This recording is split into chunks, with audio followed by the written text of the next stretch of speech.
Welcome back to my Vision News. Some news stories for you. First one is about a female who was spotted yesterday in Nairobi, Kenya, with Tigray government delegation and Ethiopian federal government representatives. The two delegations were seen: Gatachoreda Ridwan, Tadase Varade, Bhanu Jula. A lady was seen as well. Who is she? Secondly, PM Abiy today, while addressing inauguration ceremony of a bread factory in Volaita, coined a new term which I never heard in the last 2 years since this war broke out in northern Ethiopia. The term is Amhara Shene. Thirdly, an Oromo Abagada's house was raided by security forces a few hours ago. He is accusing security forces of lootings. Why was his house raided? Reportedly, one of his sons is member of Oromo Liberation Army. And lastly, Eritrean government today shared details of, from two countries where Eritrean nationals have raised some funds. They have contributed for some programs ongoing in Eritrea. Details for you. Firstly, viewers, yesterday the two delegations from Tigray regional government and Ethiopian federal government wrapped up 2-day long talks in Nairobi, Kenya. Terms of reference were finalized. They signed the terms of reference. Uhuru Kenyatta held a press briefing. Two delegations were seen together. Gatachoreda, Sadkan, Dasa Varade, Ridwan Hussain, Birano Jula. They were seen together. A lady was seen as well with them. You can see her in the picture. Who is she? Since yesterday, people have been asking questions about this lady. What we have learned is that she is from Tigrayan diaspora. Her name is Lydia Gisase. Lydia Gisase is the founder and CEO of Miracle 9, which is hair and skin care brand. If you remember, a few months ago, I did some videos about some Tigrayan diaspora meetings with Brad Sherman. The video when Lydia Gisase, met with Brad Sherman. After that, we saw a barrage of accusations that Tigrayan diaspora was funding Brad Sherman. Some details were shared of money which was received by Brad Sherman from Tigrayan diaspora. She was seen with Brad Sherman, I think, earlier this year. So she is from Tigrayan diaspora. We know that last week, Tigray regional government formed an 11-member committee to monitor the implementation of the peace deal. And out of 11 members, 2 are from Tigrayan diaspora. So she could be one of the 2 members from Tigrayan diaspora. One from opposition parties, 2 from diaspora, and 8 other members. These 11 members, this 11-member committee will monitor the entire implementation of peace deal in coming days. Maybe that is why she was invited to Nairobi, Kenya. She was part of Tigray's delegation, reportedly. That is what we have learned. If anyone has corrections to make, we're open to correction, but that is what we have learned through some people. It's a very positive development that diaspora is being involved.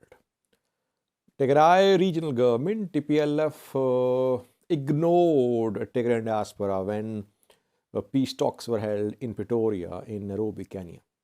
Later, I think regional government realized that diaspora played a key role in internationalizing the conflict, in supporting Tigray's narrative diplomatically, financially as well. Diaspora supported Tigray regional government too.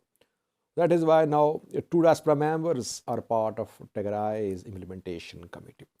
Secondly, viewers, the PM Abiy today coined a new term for hardliners in the Amhara region of Ethiopia. He was addressing inauguration ceremony of a bread factory in Wolaita. Bread factory was constructed by First Lady's office, Zinash Tayacho, PM Abiy's wife's office, constructed this factory. And there he addressed the gathering. He said, there are two Shenes, both are dangerous. Oromo Shene and Amhara Shene. Of course, by Oromo Shene, he meant Oromo Liberation Army. Commonly used term for OLA by government officials is Shene. But Shene is not used for any group in Amhara region. Now, PM Abiy has coined a new term, Amhara Shene. I think he was using this term for Fano or hardliners in Amhara region. That both Fano and OLA are dangerous. Fano dismantled, largely, not completely. Gajjam Fano, Gondar Fano, though Wallo Fano is intact, East Amhara Fano.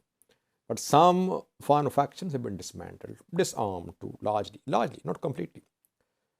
OLA not disarmed so far. It means that PM Abiy wants to disarm both the Fanos. He wants to resolve the conflict with these two Shenes through military means, through dialogue, mainly through military means, I think, because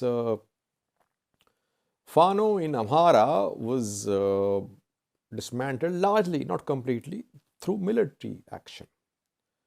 But in Oromia, he is facing pressure that he should hold talks with OLA. Dozens of members of parliament from OLA region, they have written a letter to PM Abiy asking him to talk to OLA. He is in favor of military action, major military offensive on OLA. But pressure is there on the government to start talks with Oromo Liberation Army. So now there are two Shenes, OLA and Fano.